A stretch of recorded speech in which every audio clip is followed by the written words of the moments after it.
Hey, what's going on, everyone? We are talking Good American Family. This is episode 4, titled Right There in Black and White.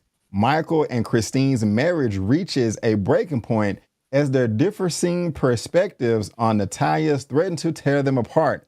When the stakes becomes dangerous, Christine draws a line. Lamont, I'm super duper excited to talk to you about this, man, because this show is crazy as hell. I have been covering it on Ashley's channel with My Sweet Perspective and also Tyra with Struggle Reviews TV. But now I am talking about this with you, sir. How did you feel about the episode and also just the show in general overall so far? I'm somewhat familiar with the story because it's based on a true story. I just didn't know the details. And just from what I seen from episode 4, all I can say is, ladies and gentlemen, that bitch crazy. That's all Yes. I can say. And I was happy to see my girl, Grey's Anatomy, Meredith Grey, actress named Ellen Papino, if I pronounce it correctly, in Pompeo. something outside of Grey's Anatomy. Because I'm used to seeing her playing Meredith Grey, and it was good to see her transition into something else. And what we got going on here, ladies and gentlemen, with Nutcase Natty is a real life female Chucky, modern day, is what we got with this chick right here. That's what I thought, B. Avery. That chick crazy. That's what's up, man. Yeah, she is crazy. I like in episode 2 how they reference this is based on the horror film that I think came out in, want to say 2009, 2010, maybe around there, 2008, called Orphan. That's a great film. And this one, this is an entertaining show. It is silly as hell. Michael has been getting on my damn nerve this whole show. I'm like, oh my gosh. Why don't somebody just punch this man in the face? You are letting this little goblin ghoul child that's not even biologically yours rip your family apart. And it's just really grinding my gears. I mean, he is the definition of a weenie. And the way that episode 3 ended with him threatening his wife at the end, right before they're about to go on air to talk about their lifestyle and book and all of that. I mean, bro, you don't have no job. You've been lying to your family, your wife for like 3 months. You got this little girl ripping y'all apart. This is crazy. I mean, your wife is crying. She was boo-hooing her eyeballs out, man, on the way to that set. Found out that this is a grown woman, 22 years old, and that she's scamming y'all, that the whole adoption thing is a scam, and she just trying to get thousands of dollars to pay for surgery and for whatever the hell else, manipulating y'all. And you want to threaten your wife. It's just crazy, man. I wanted him to get punched in the face.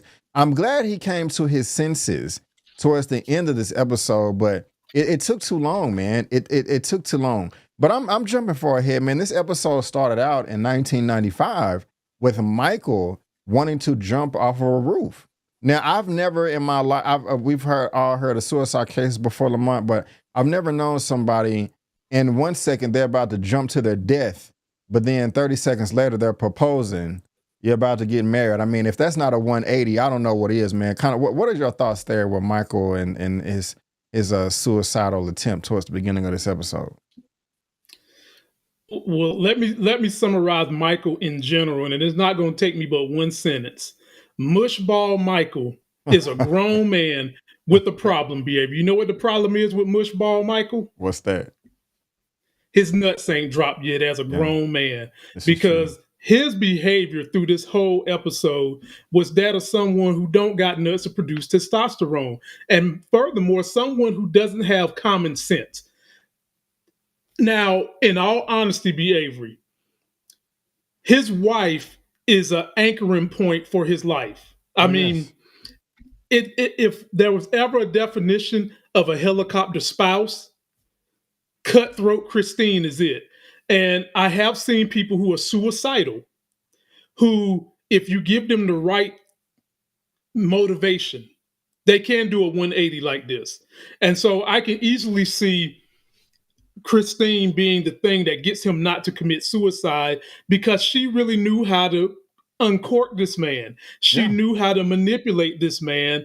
And basically, Cutthroat Christine, as of this moment, is wearing the pants and the skirt in this relationship because she's had to coddle this man who can't survive without her. This is true. Well, they also revealed in this episode that she's sending him lewd, nude, and titty pics and stuff like that, which is perfectly fine. They're married, even if they Perfectly wouldn't. fine. Two consenting adults. That's cool. Keep everything spicy and all that. So that's nice right there. There really hasn't been much romance in their relationship or that we've seen. In episode 1, he was masturbating next to her in the bed, which I find just disgusting, deplorable. Like, I just thought that was really cruel. So to see that there was some type of intimacy between them at one point in time or now is nice. I'm rooting for them, but Michael is making it very, very difficult. Of course, you guys let us know down in the comment section. And also, my bad, we talking spoilers, okay? So if you ain't seen the episode, we spoiled it up, down, left, right, in and out. Is up if you already seen it. That is your warning. Subscribe to both of our channels as well. We will both appreciate this. Lamont's channel, here go my channel right here, and our social media handles are on the screen. But Lamont, also let me know, man, how do you feel about the timeline of how they're going back and forth from 2010 to 2005 to 1995 to 2019, back and forth? Because it starts in 95 about them getting the proposal and the suicide. Then it jumps to 2019. And we find out that they're divorced. The episode ended that they got rid of Natalia. We're going to get to that. We're going to make it. We're going to be okay. But no, they're divorced. And what I am still lost is like, how does Christine have a case against her? Because again, all you got to do is show the documents, show the paperwork, show the notes from everybody, just proving what the real deal is. So I don't understand how there's a lawsuit or a prosecute, all that, a court case. But how you feeling about, I asked you, my first was, how you feeling about the timeline and them jumping back and forth, because it went from 95 to 2019 and them telling the story that way? How you feeling? I actually like that form of storytelling because it gives you a chance to fill in some dots that you probably couldn't fit into the main story. And I know that some writers think that that's lazy, but I personally enjoy it if it fits the story perfectly. And this, for me, fit the story perfectly. And Cutthroat Christine, she earns that name because she's having to be cutthroat in this moment. Yeah. So yes, she was divorced to the husband, talking to the lawyer, and showed the lawyer skin flicks of how she could get him in line, even though he had him a new boo thing.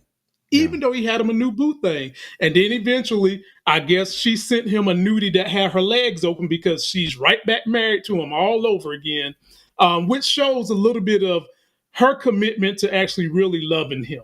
And knowing how to push his buttons and how to get the best out of him is something that Cutthroat Christine is very good at when it comes to Mushball Michael. Yeah, I gotta say, Lamont, I'm loving you with the names and all that. It's quite hilarious. But again, Michael is really pissing me off. Like, he's just not putting his best foot forward. You don't have a job. You're not bringing in any income. Y'all are having to take from this account and take from this account, paycheck to paycheck. Your wife has a big book deal. She has a ghostwriter coming over. How hard is it to keep Natalia occupied? To take her to the movies, to take her to the mall, to take her to Dairy Queen for 30 to 45 minutes so that your wife can have the home to herself and there not be interruptions. But Michael can't do that. It's just too difficult. I don't get it. I'm glad that he finally came to his senses, man. But I swear, Lamont, I wanted to jump through the TV when he was still making excuses for Natalia when she tried to kill the kids by throwing the cars in the road. Mind you, we got to talk about what the little boy did as well. But man, I was fuming over her, Lamont. We don't even know what happened, Christine. She just could have teleported outside, and she doesn't even know what traffic. This dude is making up all kinds of excuses. Lamont, I'm done. I'm done with Michael, man. You laughing over there? I don't blame you. What are your thoughts as far as that's concerned, my guy? Because audience and B. Avery, am I wrong? Because I was just as upset and mad that the action figures and the toys could have got crushed as I was that the little boys could have got crushed by the cars too. Am I wrong for being that nostalgic in my geekdom? But anyway, I digress. Nutty Natty, man, let me tell you all something. That is a level of crazy. That is so crazy. It's like seeing a refrigerator in hell. Okay, that is short bus crazy. That's got the 29 digits. Somebody explain to me why they make them little ass buses and put more digits on them than the big buses. But anyway, this little girl has tried to poison the mama, trying to kill off the brothers. And for whatever the reason, dad is not seeing that. And I can say this because I am a girl dad. Girl dads do have a way of wrapping themselves around the fingers of dads and figuring out how to pull on their strings and manipulate them. They have a knack for doing that because oftentimes it's easier for the mama to come down with the hammer and discipline on them, and dad usually becomes the good cop. But there should never be a situation where a child tries to kill your wife and you accept that. And I get that Michael might be entrenched in the fact that she's got special needs. She is adopted. You know, this is like the bottom of the barrel story, and you really want to nurture this story to a good place. But this is someone who is demented and sick, and Cutthroat Christine said it best. She's a psychopath and a sociopath. Yeah. All of that combined and above, man. I have mixed feelings about this next part right here. She calls Child Protective Services, CPS. Before the ghostwriter comes to, do the report, she gets a knock on the door, and, there has to be some type of investigation. On one hand, I like how easy it is to get CPS involved because we got to protect the kids. We got to protect the children. Their safety is paramount. But on the other hand, man, people can just really easily manipulate the system. If a child gets punished or they get like a little spanking, they can make a phone call or post and say, "Hey, I was child abuse over here, man," and you done opened up a whole can of worms of BS that nobody wants to go through. How you feeling about the Child Protective Services being involved in this? And because it was frustrating to me. Ladies and gentlemen, one reason why I can come up with these nicknames and give you experiences about life is simply because I've done so many things. Me and my wife owned a child care center. I am a former child care respiratory therapist that had his business working with young kids. And I have actually seen it play out where people will manipulate CPS to cause horror, to cause angst into the lives of these parents. But in this situation, I didn't really care for Ted Jones showing up because Nutcase Natty did it.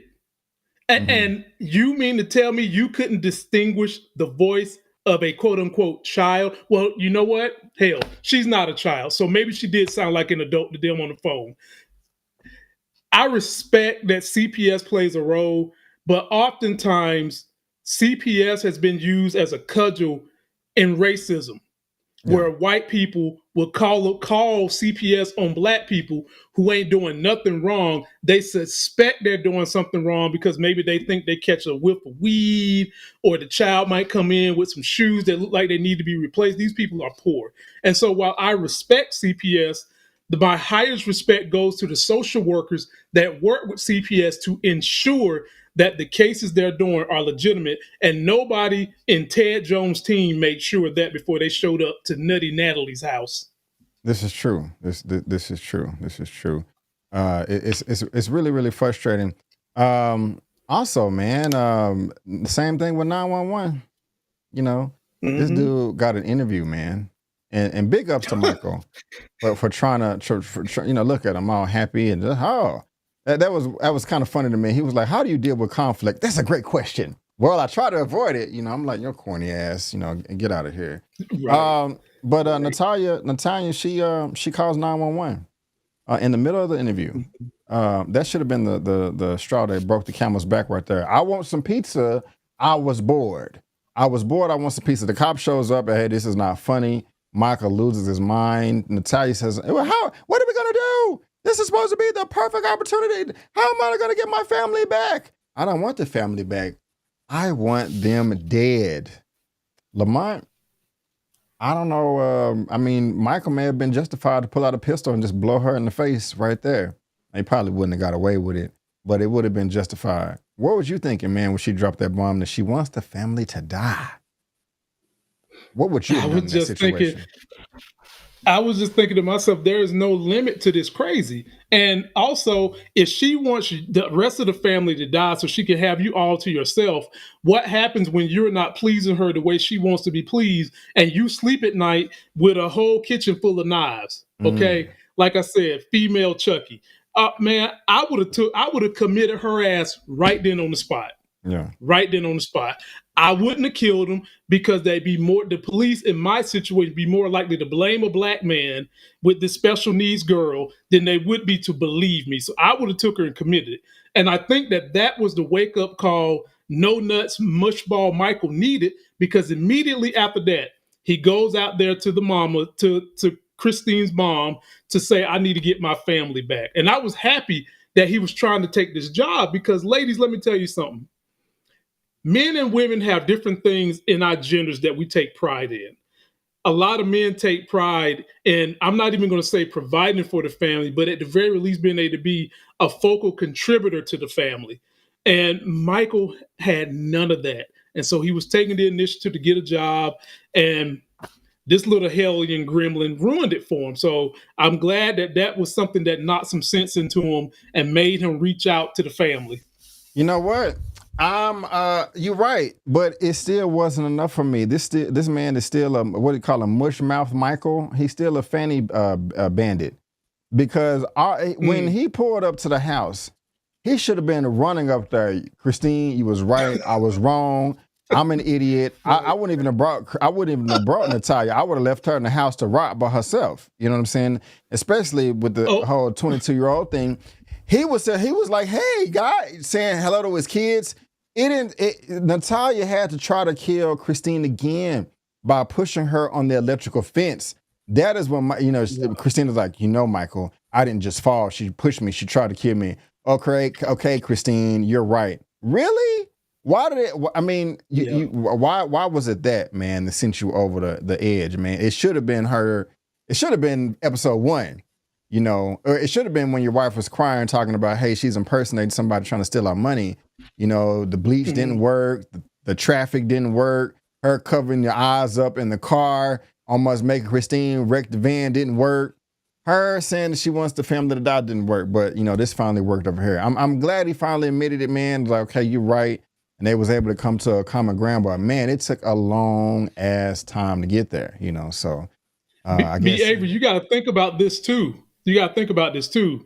Mushmouth, mushball Michael, obviously, he's about two sandwiches short of a picnic himself. Yes, it's and true. So his behavior is in line with someone who's riding that short bus where they got more digits than the length of the bus.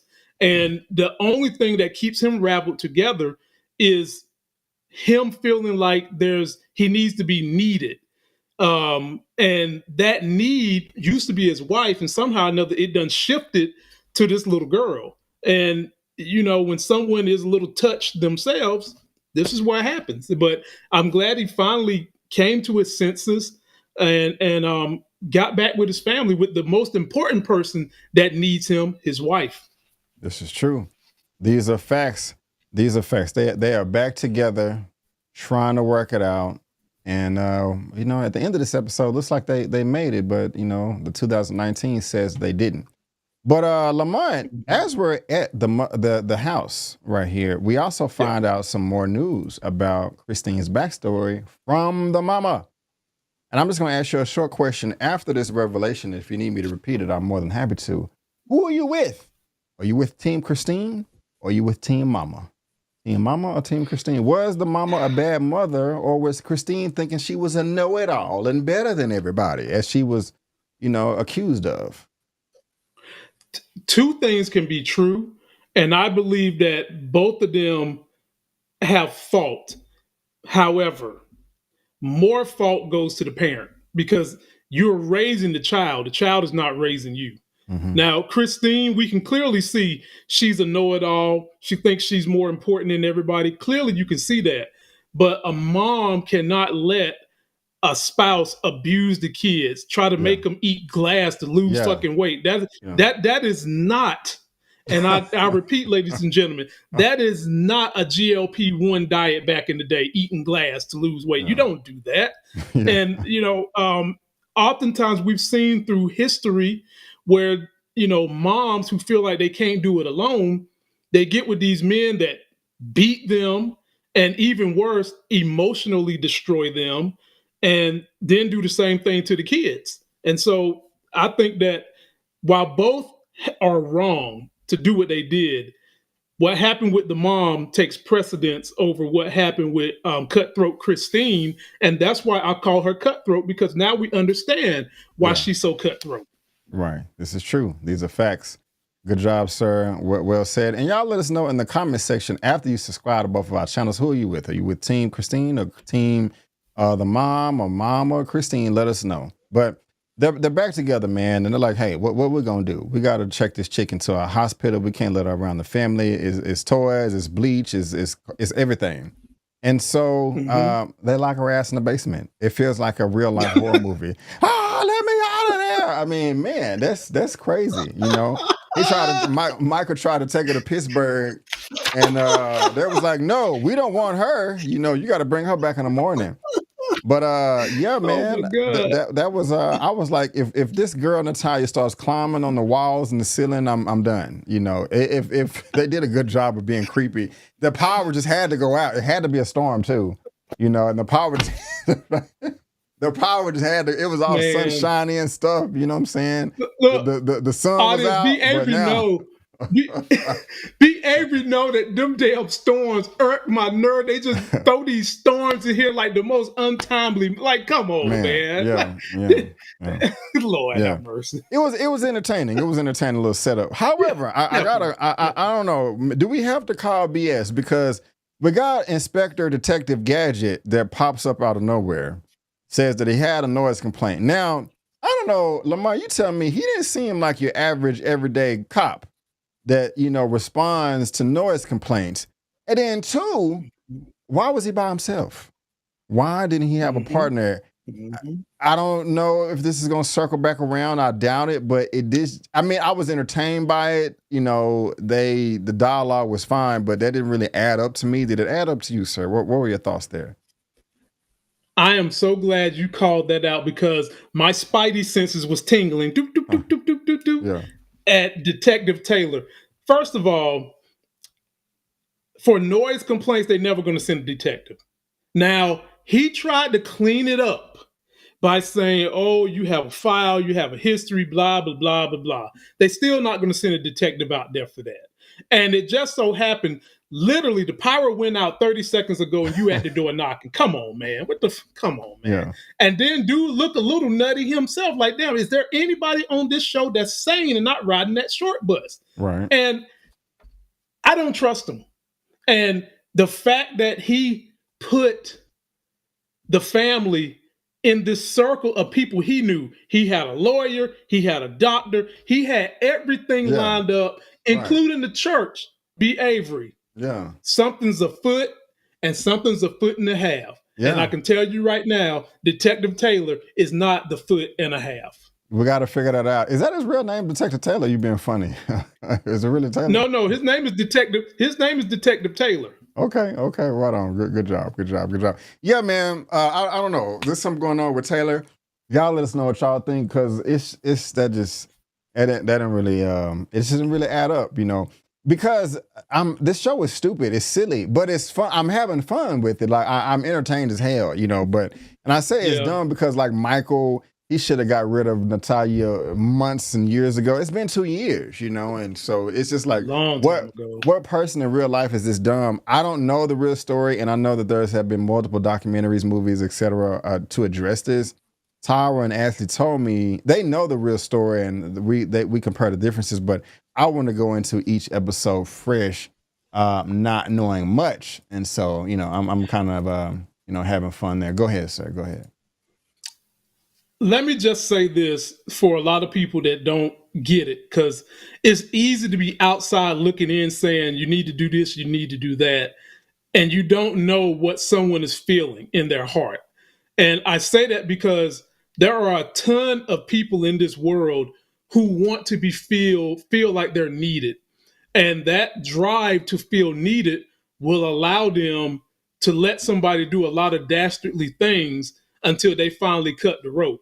I see this happening with grandmothers whose husbands died. They don't have any kids. They want to feel needed. I see this happening with people who are divorced, maybe don't have kids. They want to feel needed. People want to feel like they're needed. And this guy, he wanted to be needed, and all he really needed was Cutthroat Christine. That's all he needed. That's all he needed, man. Good stuff. But we at the end of the episode, after, Detective Gadget gives him advice, we can change the birth certificate. It's a clerical error. Social Security gets tricky. He gives them all the ropes. They get the notes from the doctors, the lawyers, sign here, sign there, proving that she's an adult. Lamont, another question, or a few of them, man. Like this, the Riddler. Only thing I would have done at this point, after I got all that paper approving thing, is did a flying dragon drop kick into Natalia's chest for manipulating and almost trying to kill my family. That's what she got. But no, she got 6 months of room and board in a motel down the street with a full cable and internet package and Wi-Fi and an EBT card. I mean, and a bus pass. I thought first of all, I thought the family was broke. So that's one thing. This is probably state funded because she actually does have special needs, and these are things that you can get if you are a special needs person in most states. So if it's state funded, there's a file. People know about what's going on. I do not understand why they are still responsible for this 22-year-old. I'd have been like, F you. You are on your own. I don't give a damn if you don't got $5 to your name. I'm not finna drive you off and fill your spot up with food and room and curtains and sheets and, hey, here go the popsicles and here's how you adjust the AC. No, this little demon tried to kill the family on more than one occasion. Destroyed their lives for the past 2 years. And you're gonna drop them off at the motel like this is her first day of college? Make it make sense, Lamont. Make it make sense. The floor is yours. I can't make it make sense, man, because at the end of the day, I would look, let me tell y'all something. There are places where you can safe surrender children. Drop them off at the fire station, man. I would have took her ass and dropped her right on off beside the Dalmatian in the firehouse. Hey, this is your baby. Y'all do what you want to do with her. Forget it. Forget it. But in all seriousness, y'all, I think that this is some kind of ring that Detective Taylor's got going on. I don't think that this is real yet. Okay. And even if it is real, this little chick ain't done trying to kill this family. Did y'all see the way she looked when she went in there with all these amenities? And did you see little Michael still feeling a little soft on her? And I love how Cutthroat Christine was like, oh, hell no. And it shut the door. It just like slammed the door. We closing this chapter in our life. Right. And then she says, at this point, things are going to be okay.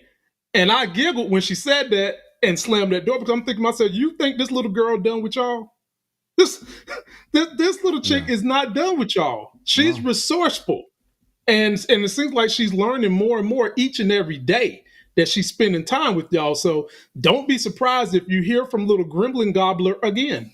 Right.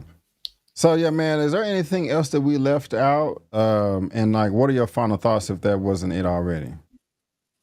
One funny thing we didn't talk about was when Cutthroat Christine was trying to get everything prepared for the ghostwriter to come over to the house, right?